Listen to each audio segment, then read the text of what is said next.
Welcome to another Health Detective Talk. My name is Roberto Park with Innovative Sports Training. Today I'm going to discuss slow twitch versus fast twitch muscle and the applications and implications that has to your metabolic health. So let's get into it. Now sometimes I get asked about fast twitch, slow twitch, not too often, but usually by people that are into competitive athletic sports, because they're concerned about training their slow twitch or training their fast twitch a certain way. But there are implications, as I said, relative to your health, your long-term health.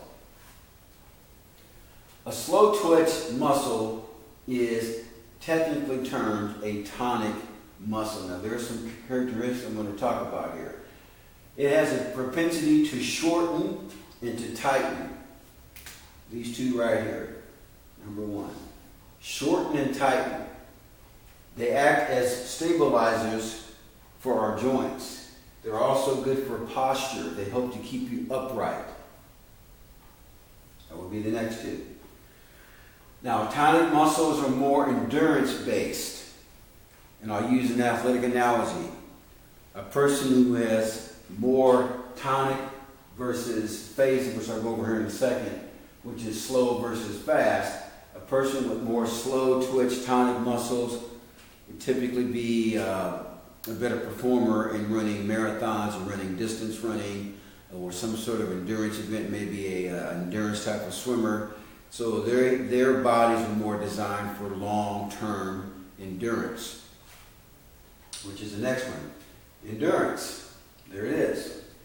Now, technically this is called a type 1 slow twitch muscle, okay? Slow twitch muscles, which are more red in color. For example, for next Thanksgiving dinner, when you sit down to eat the turkey, the dark meat would be more slow twitch and the white meat would be more fast twitch type of tissue. So it's like that. So there's more blood flow going to the slow twitch areas. Now another characteristic of these slow twitch muscles, they use fat for energy more efficiently. So if you have a good source of good fats in your diet, slow twitch muscles tend to use those fats more efficiently than fast twitch muscles. And that's important when I'm working with you on your nutrition program for long-term eating and health. Now, let's shoot across the board here. Fast twitch, which are phasic, they tend to lengthen and weaken.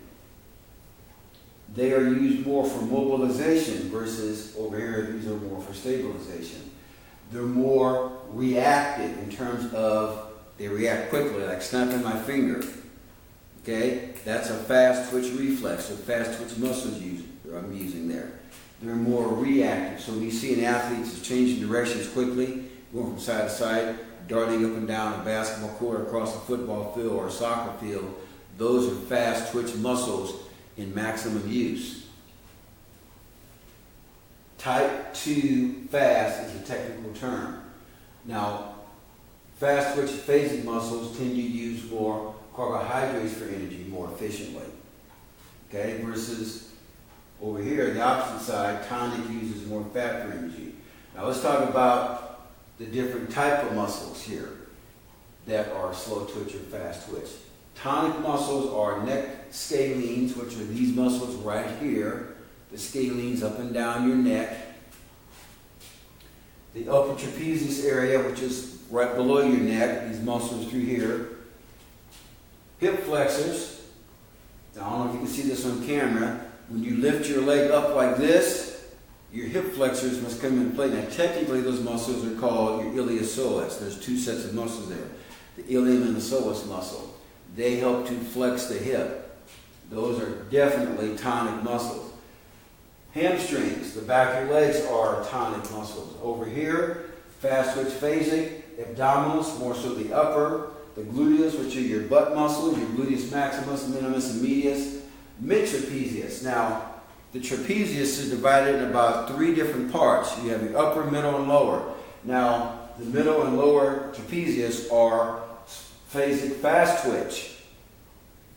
latissimus dorsi, the muscles in here that give you that nice V shape. Now, deep neck flexors. Now, over here, the scalenes were slow twitch, but now the deep neck flexors, which are deep inside the neck, those are phasic fast twitch muscles. Now, let's talk about some of the implications. As you age, if you do not take care of yourself and do the right amount of exercise, activity, which involves strengthening and some stretching, muscles will tend to tighten up even more. Those tonic muscles become tighter, and that will affect your posture because now you're getting too tight. You can start to slouch. You can start to have more pelvic tilt, which puts more pressure in your lower back. Also, what happens, phasic muscles become even more weak and even more lengthened. That can also affect your posture. It can also affect your strength. It can also affect your metabolism. So phasic muscles here become weaker as you age. Now, because you're becoming weaker with age and your muscles may not be as toned as they were when you were younger, guess what happens? You start to incur some bone loss there because muscles and bones communicate. Plus, you need good weight-bearing exercise to keep up the density within the bony structure. So as your muscles begin to become weaker, you can go into what we call osteopenia, which leads to osteoporosis, which is a result of a lot of muscle loss, and that is not a good thing. So what I recommend is this. As you start to age, ladies and gentlemen, you want to make sure you keep the tonic muscles stretched, because if you don't with age, you're going to become tighter, which will affect your posture. And with posture, your muscles, bad posture, become weaker, and you put more pressure on the organs of the body, which can also affect hormone production. You want to stretch the tonic muscles, you want to strengthen the phasic muscles. Now, the thing about the phasic muscles, like your abs, your glutes, your middle traps, your lats, and your parts of your neck, if you don't keep those strengthened and toned, they will accumulate more fat around those areas. Which is why, as you age, if you don't do some good leg exercises, your butt becomes saggy. Also, regarding the middle tract area, which is through here, you start to slouch like this because those strong mid-traps will keep your body more upright position. So you want to keep those muscles strong. So the perfect balance, of course, is you want less muscle loss and less propensity or potential of osteoporosis. That is why you must keep these areas balanced. You just don't want to focus on getting stronger and eliminate stretching, and vice versa. You just don't want to stretch and not strengthen. You want to do both. So I hope that answers some of your questions regarding fast twitch, slow twitch. And I hope I went into in depth enough about how it affects your health, your metabolism. It's amazing how all of these things connect together in the body. Your muscles become weak, your bones become weak, it affects your metabolism. Metabolism can affect your heart, your lungs, your pancreas, your prostate. And if that starts to go, you can bring on things like cancer, like diabetes, like hypothyroidism, like hyperthyroidism. It goes on and on, guys. The body is one big communicative network. It is amazing. I've been doing this stuff for 30 years, and I'm still amazed at how the body works. It is absolutely mind-blowing.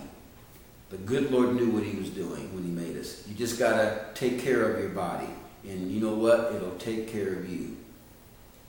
Guys, if you need any help with anything out there, you need any sort of consultation, you need some training, you need some nutritional advice, please give me a call. 816-405-7703 is my number.